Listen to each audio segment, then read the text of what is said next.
7 players and coaches were ejected from the NBA after a heated clash between the Timberwolves and Pistons.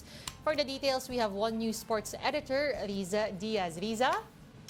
Hi, Denise. Oh, wow. That game was crazy. Kagulo in our term. You know, the Pistons were up before the incident actually happened. But again, yun nga, nagkagulo. And aftermath of that, 6 na lang ang natira for the Detroit Pistons to be able to play. Kasi prior to that game, there were already some players that were ruled out because of injuries. And so, long story short, with 6 na players, it's just a little too much for them. Or would you say, very undermanned sila. They lost to the Timberwolves 123 to 104. At the end of that game, there were 12 technical fouls called. Wow. 7 ejections. Yeah, note that the 12 technical fouls is the most number of technical fouls called in an NBA game since March 23. 2005. Oo, tama, 2005. 2005. And 7 naman yung ejections on both ends. Binabalikan ko yung history, I feel medyo katulad ito or medyo kasing level ng intensity nung kung naaalala niyo yung Malice in the Palace. The Malice in the Palace was in 2004 naman to, between, coincidentally, the Pacers and the Pistons. Diyan nagbagong buhay si di ba? Sino nagbagong buhay? Nagbagong buhay si World Ron Peace. Artest? Si World Peace. Yes. Diba? Yun na yung Tsaka si Ben Wallace, di ba? Yan ang mga figures dyan. But anyway, going back to the game earlier, ang sabi ng NBA, they will still review and see if there will be further punishments that will be necessary.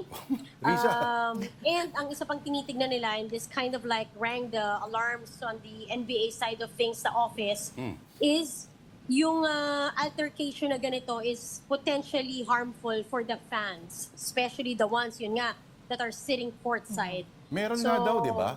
May tinuturo daw yung owner na si Alex Rodriguez, si A-Rod, no? Na may tinuturo daw siya na parang tulungan niya, parang may isang naipit yata in the middle of the melee. Right. Because again, if you're sitting courtside, there's a lot of pros and cons. At ito na yung isa sa mga cons na pwedeng pag may mga pangyayaring ganito, talagang maiipit ka. Denise can attest to that. Ilang beses na tayong, di ba, naliparan ng players, tinamaan accidentally, and it's very dangerous. Especially too, may mga fans that would bring their children to courtside. Oo. Ano mas nakakatakot, Denise at Rizza? Yung matalsikan ka ng pawis ng player o yung talagang madaganan ka ng buong buo? Ako, ang na-experience ko at after noon talagang kinailangan magpa-check up. A player, si Jared Dillinger, then sobrang bilis ng momentum niya at tinry niyang iwasan ako, tumalon siya over me. Oh, wow. Pero medyo inabot pa rin ako ng paa niya. So there was contact on the neck. Oh my. Hindi ko masyadong naramdaman yung pain severely right after, but a few hours, ayan, medyo naramdaman ko na. So pina-check up ako for that just to be sure that there's no injuries. Ini-imagine kung Wala gaano naman. kalaki si Dillinger. Now. And I'm sure Denise has her fair share of stories Ay, hindi too from court. pwede ba nilang banggain to si Denise? Hindi, Takot lang nila. alis to Pag Actually, dalawa lang reaction ko palagi. Either alam ko nang hindi ako tatamaan, so I don't really move, or mas una akong umaalis. Oo. Paano kung wala ka ng tatakbuhan, di ba? Depende. Ang sabi sa amin, it's better na, tama yun Denise, huwag ka nang kumilos and let them dodge you. Oo, kasi gagalaw din sila Silang iiwas sa'yo. Para palang pagtawid sa Vietnam.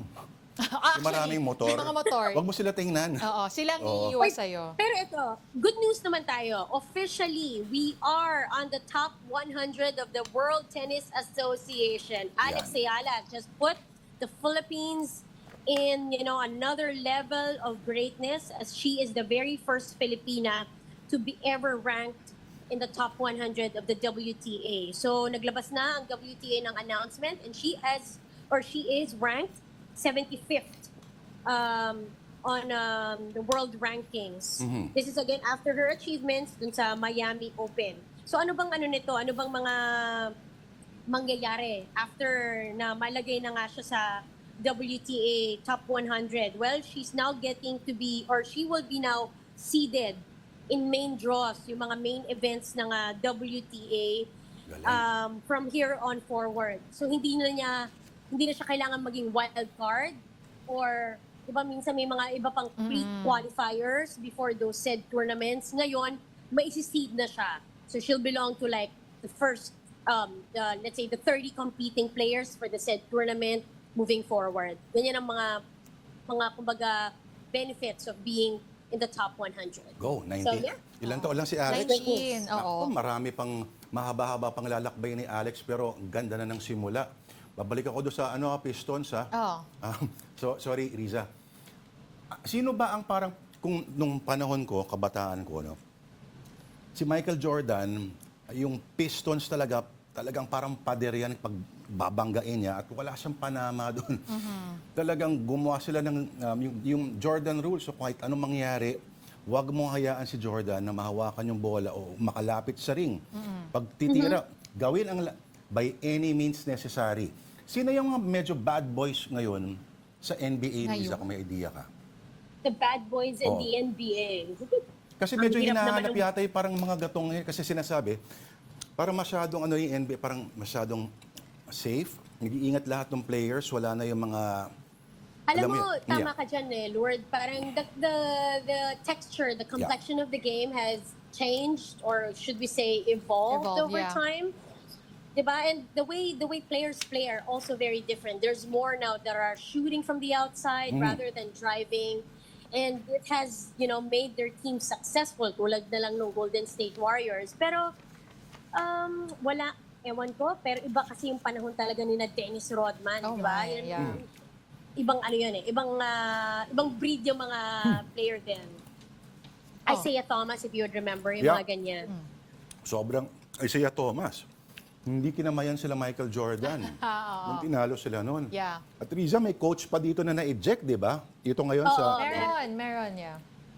Pero meron pa rin naman sa NBA na medyo as, kahit pa paano showing roughness. But the game has never been that way, if I may say. Pero, sino ba? Dylan Brooks, won, but not a lot. Not as prominent as they were before, pero katulad ng mga larong ganito, nakakatakot din kasi Lord yung mga fines Ang lalaki, nagkataon. Mas maraming endorsements, hindi biro lang. Nako, correct, that's playing to a part too. Ika nga, meta world peace ang kailangan, di ba? Huwag na madagdagan yung mga pananakit na ganyan. All right, well, thank you for your updates. Again, that was our One News Sports Editor, Rizza Diaz.